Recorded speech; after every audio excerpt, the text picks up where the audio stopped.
Welcome to waste plus. और हम इसमें पढ़ेंगे आज 13 जून के current affair, daily current affair for competitive exams, जो सभी एग्ज़ाम के लिए महत्वपूर्ण होंगे। आज के टॉपिक क्या होंगे? तो आज के टॉपिक होंगे नन्ही परी कार्यक्रम, गौरव अभियान, संपदा सृजन और इन स्पेस।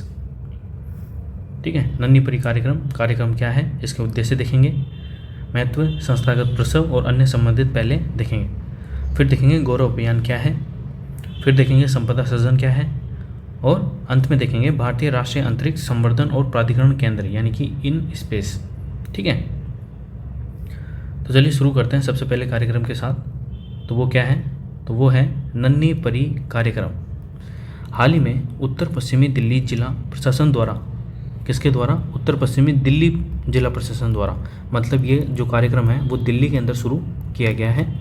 नन्ही परी कार्यक्रम शुरू किया गया है। कार्यक्रम क्या है? तो नन्ही परी कार्यक्रम माता पिता को दस्तावेज प्राप्त करने के लिए विभिन्न कार्यालयों में जाने की आवश्यकता को समाप्त करते हुए एक स्थान पर समाधान प्रदान करने की एक योजना है। मतलब जैसे बच्चे का जन्म होता है तो उसके डॉक्यूमेंट बनाने के लिए अब जो पेरेंट्स हैं बच्चे के, उनको भटकना नहीं पड़ेगा, बल्कि एक ही जगह है, आपको कियोस्क उपलब्ध करा दिया जाएगा, वहीं पर आपके सारे डॉक्यूमेंट बन जाएंगे। उद्देश्य क्या है इसका? तो इस कार्यक्रम का उद्देश्य माँ और बच्ची को अस्पताल से छुट्टी देने से पहले जन्म प्रमाण पत्र प्रदान करना, आधार कार्ड पंजीकरण कराना तथा जिले के सरकारी अस्पतालों में जन्म लेने वाली लड़कियों के मामले में खाता खोलने जैसी आवश्यक सेवाओं को पूरा करना इसके अंदर शामिल है। क्या क्या है? माँ और बच्ची को अस्पताल छुट्टी देने से पहले, मतलब जैसे आज जन्म हुआ और 2 दिन बाद छुट्टी दी जाती है, तो इन 2 दिनों के अंदर अंदर जन्म प्रमाण पत्र प्रदान करना, आधार कार्ड पंजीकरण कराना, जिले के सरकारी अस्पताल में अगर जन्म होता है बच्ची का, तो लड़कियों का बैंक के अंदर खाता खोलना जैसी आवश्यक सेवाओं को इसके अंदर शामिल किया गया है। इसके अन्य उद्देश्यों में बालिकाओं और माताओं के लिए सुकन्या समृद्धि खाता योजना, लाडली योजना और प्रधानमंत्री मातृ वंदना योजना जैसी योजनाओं के लिए अस्पताल में ही पंजीकरण करवाना भी शामिल है। तो और क्या है इसके अंदर शामिल? एक तो सुकन्या समृद्धि खाता योजना, एक लाडली योजना और एक प्रधानमंत्री मातृ वंदना योजना। इनमें से अधिकांश योजनाओं का मूल उद्देश्य बालिकाओं के जीवन रक्षा करना है। मतलब जो बच्ची का जन्म होगा उनकी जीवन की रक्षा से संबंधित सारी उद्देश्य हैं, और उनके लिए एक सुरक्षित वातावरण तथा शिक्षा की सुविधा प्रदान करना है। योजनाएं लक्षित लाभार्थियों तक पहुँचे और बालिकाओं के हितों की रक्षा करें, यह सुनिश्चित करने के अलावा कार्यक्रम का उद्देश्य संस्थागत प्रसव को बढ़ावा भी देना है। संस्थागत प्रसव का यहाँ तात्पर्य यह है कि अगर डिलीवरी होती है, ठीक है, तो वो अस्पताल में ही हो, ताकि जो मातृ मृत्यु दर और जो बच्चों का जो मृत्यु दर है उसके अंदर कमी आ सके, इसलिए इसको बढ़ावा देना आवश्यक है। तो इस कार्यक्रम का एक प्रमुख उद्देश्य ये भी है। नेक्स्ट है इसका महत्व क्या है? तो यह सभी बच्चों और माताओं के लिए योजनाओं की प्रक्रिया को यथासंभव सरल बनाता है। इससे माता पिता को आवश्यक योजनाओं का लाभ उठाने के लिए परेशान नहीं होना पड़ेगा। अब आपको पता ही है, जब सब काम एक ही जगह हो जाएगा तो परेशान होने की बात ही नहीं उठती। संस्थागत प्रसव, इसका अर्थ है प्रशिक्षित और सक्षम स्वास्थ्य कर्मियों की समग्र देखरेख में एक चिकित्सा संस्थान में बच्चे का जन्म होना। ठीक है, तो संस्थागत प्रसव का मतलब आपको पता चली गया। यह स्थिति को संभालने एवं माँ और बच्चे के जीवन को बचाने के लिए सुविधाओं की उपलब्धता का भी प्रतीक है। ठीक है, मतलब अगर आप संस्थागत प्रसव कराओगे तो वहाँ पे विभिन्न प्रकार की सुविधा होती है, तो हर किसी सुविधाएं हैं, ठीक है, जो प्रत्येक आने वाली समस्या को निदान कर दिला सकती है। तो अन्य संबंधित पहले क्या है? तो अन्य संबंधित पहले देख लेते हैं एक बार। जननी सुरक्षा योजना, जननी शिशु सुरक्षा कार्यक्रम, प्रधानमंत्री सुरक्षित मातृत्व अभियान, लक्ष्य यानी कि प्रसूति कक्ष गुणवत्ता सुधार पहल, और 5वीं है पोषण अभियान। तो एक बार अन्य पहले और देख लो। जननी सुरक्षा योजना यानी कि JSY, जननी शिशु सुरक्षा कार्यक्रम JSSK, प्रधानमंत्री सुरक्षित मातृत्व अभियान PMSMA, और लक्ष्य यानी कि प्रसूति कक्ष गुणवत्ता सुधार पहल। हॉस्पिटल के अंदर जो वार्ड होते हैं उनकी साफ़ सफाई भी होनी चाहिए, मतलब हाइजीन होनी चाहिए। और पोषण अभियान मतलब जो गर्भवती महिला है उसको गर्भ अवस्था के दौरान उचित मात्रा में पोषित भोजन मिले। ठीक है, तो ये सब शामिल है। अब नेक्स्ट है गौरव अभियान। तो क्या है गौरव अभियान, आइए देखते हैं। प्रधानमंत्री नरेंद्र मोदी ने 10 जून 2022 को गुजरात में नवसारी के जनजातीय क्षेत्र खुदवेल में गुजरात गौरव अभियान के तहत 3050 करोड़ रुपए की लागत की कई विकास परियोजनाओं का लोकार्पण, शिलान्यास और भूमि पूजन किया है। तो 3 फैक्ट इसके अंदर आपको याद रखने हैं गौरव अभियान के तहत। पहली बात, कब लागू हुई, 10 जून 2022 को। कहाँ पर, गुजरात के अंदर। गुजरात का कौन सा स्थान, नवसारी के जनजातीय क्षेत्र खुदवेल नामक स्थान पर, ठीक है। पैसे कितने हैं इसके अंदर, तो 3050 करोड़।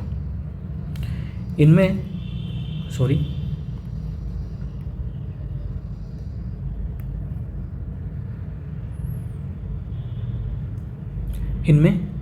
इनमें 7 परियोजनाओं इनमें से 7 परियोजनाओं का लोकार्पण, 12 परियोजना का आधारशिला और 14 परियोजनाओं का भूमि पूजन शामिल है। इस अवसर पर एक जनसभा को संबोधित करते हुए प्रधानमंत्री ने कहा कि इन परियोजनाओं से दक्षिणी गुजरात के सूरत, नवसारी, वलसाड़ और तापी जिलों के लोगों का जीवन सुगम बनेगा। तो कौन कौन से इसके अंदर जिले शामिल हैं, तो दक्षिणी गुजरात के सूरत, नवसारी, वलसाड़ और तापी जिलों के लोगों का जो जीवन है वो इस गौरव अभियान के तहत सुगम बनेगा, सरल बनेगा। इन परियोजनाओं से क्षेत्र की जलापूर्ति में सुधार होगा, सड़क संपर्क बढ़ेगा, जनजातीय समुदाय के बच्चों को हर संभव अवसर प्राप्त होगा। जो जनजातीय समुदाय के जो बच्चे हैं, ठीक है, उनको पढ़ाई लिखाई से संबंधित सारा सुविधाएं प्राप्त होगी। साथ ही मातृभाषा में शिक्षा, मतलब उनकी जो स्थानीय भाषा है उसके अंदर शिक्षित किया जाएगा। यहाँ तक कि मेडिकल और इंजीनियरिंग जैसे तकनीकी पाठ्यक्रमों के लिए भी अन्य पिछड़ा वर्ग यानी कि OBC एवं जनजातीय विद्यार्थियों के लिए अवसर खुलेंगे। मेडिकल और इंजीनियरिंग जैसे तकनीकी पाठ्यक्रम के लिए भी जो जनजातीय विद्यार्थी हैं उनके लिए अवसर प्राप्त होंगे। किसके तहत, गौरव अभियान के तहत। पहली बार गुजरात के इस जनजातीय क्षेत्र में इतने बड़े पैमाने पर कई विकास परियोजनाएं एक साथ शुरू की जा रही है, ठीक है। तो पहली बार है कि गुजरात के जनजातीय क्षेत्र में इतने बड़े पैमाने पर कितना, 3050 करोड़ रुपए की लागत से विकास परियोजनाओं की शुरुआत की जा रही है। तो ये था गौरव अभियान। नेक्स्ट है संपदा सृजन कार्यक्रम। क्या है, तो एक बार देख लेते हैं इसको भी। आज़ादी का अमृत महोत्सव के अंतर्गत निवेश और लोक परिसंपत्ति प्रबंधन विभाग दीपम ने देश के 75 शहरों में विशेष कार्यक्रम संपदा सृजन विषय पर एक सम्मेलन का आयोजन किया है, ठीक है। तो संपदा सृजन एक सम्मेलन का आयोजन किया है, कौन से अवसर पर, आज़ादी का अमृत महोत्सव के अवसर पर। केंद्रीय वित्त और कॉरपोरेट कार्य मंत्री ने भारतीय विज्ञान संस्थान बेंगलुरु यानी कि जो IISc बेंगलुरु है में इस सम्मेलन का वर्चुअल माध्यम से उद्घाटन किया। किसने, केंद्रीय वित्त और कॉरपोरेट कार्य मंत्री ने। अब ये मंत्री कौन है, तो आप मुझे कमेंट बॉक्स में बताइए कि केंद्रीय वित्त और कॉरपोरेट कार्य मंत्री का नाम क्या है। इस दौरान सभी शहर वर्चुअल माध्यम से जुड़े रहे। वित्त मंत्री के अनुसार 1994 के बाद नीतिगत निवेश की योजना शुरू की गई और अब ये कंपनियां बेहतर प्रदर्शन कर रही हैं तथा FPO के साथ समान प्रतिस्पर्धा कर रही है। भारत में नीतिगत विनिवेश के माध्यम से निवेश के लिए अधिक अवसर उपलब्ध कराए गए हैं और बड़ी संख्या में लोग इससे हिस्सा ले रहे हैं। दीपम से प्रधानमंत्री की परिकल्पना साकार हो रही है और देश को विकास के रास्ते पर ले जाने में मदद मिल रही है। तो ये दीपम के माध्यम से ये सब विकास को एक उन्नति की दिशा की ओर ले जा रहे हैं, ठीक है। तो ये था संपदा सृजन कार्यक्रम जो किसके अवसर पर, आज़ादी का अमृत महोत्सव के अवसर पर ये लागू किया जा रहा है। तो आप मुझे बताएंगे कि केंद्रीय वित्त और कॉरपोरेट कार्य मंत्री का नाम क्या है, तो कमेंट बॉक्स में मुझे बताइए। नेक्स्ट टॉपिक है भारतीय राष्ट्रीय अंतरिक्ष संवर्धन और प्राधिकरण केंद्र यानी कि इन स्पेस। क्या है ये, प्रधानमंत्री ने 10 जून को अहमदाबाद के बोपल में भारतीय राष्ट्रीय अंतरिक्ष संवर्धन और प्राधिकरण केंद्र यानी कि इन स्पेस के मुख्यालय का उद्घाटन किया है। इसे जून 2020 में केंद्रीय कैबिनेट से मंजूरी प्राप्त हुई थी, ठीक है। तो ये जून 2020 में इसको मंजूरी मिली थी, जबकि 10 जून को ये स्थापित होकर एकदम कंप्लीट हो गया है। और इसके मुख्यालय का उद्घाटन किसने किया, तो प्रधानमंत्री नरेंद्र मोदी ने किया है। और कहाँ पर किया है, अहमदाबाद के बोपल क्षेत्र में। इन स्पेस एक नोडल एजेंसी होगी, तो ये आप ध्यान रखेंगे, जो इन स्पेस है, ठीक है, जिसका मुख्यालय अहमदाबाद के बोपल में है, वो एक नोडल एजेंसी होगी जो अंतरिक्ष गतिविधियों और गैर सरकारी निजी संस्थाओं को अंतरिक्ष से जुड़ी सुविधाओं के उपयोग की अनुमति देगी। इस निकाय के गठन का मुख्य उद्देश्य यह सुनिश्चित करना है कि भारतीय अंतरिक्ष अनुसंधान संगठन यानी कि इसरो अपनी आवश्यक गतिविधियों जैसे अनुसंधान, विकास, ग्रहों के अन्वेषण और अंतरिक्ष के रणनीतिक उपयोग आदि पर ध्यान केंद्रित कर सके तथा अन्य सहायक कार्यों को निजी क्षेत्र को हस्तांतरित किया जाए। तो मतलब इसका मतलब मेन उद्देश्य तो यही है कि जो इसरो है वो अपना 100% फोकस है वो अंतरिक्ष की ओर रखे, ठीक है, जबकि ये जो छोटे मोटे काम हैं निजी संस्थाओं जो अंतरिक्ष में और टेक्नोलॉजी में काम कर रही है, तो उनको आर्थिक सहायता और तकनीकी सहायता देने का काम इसका है।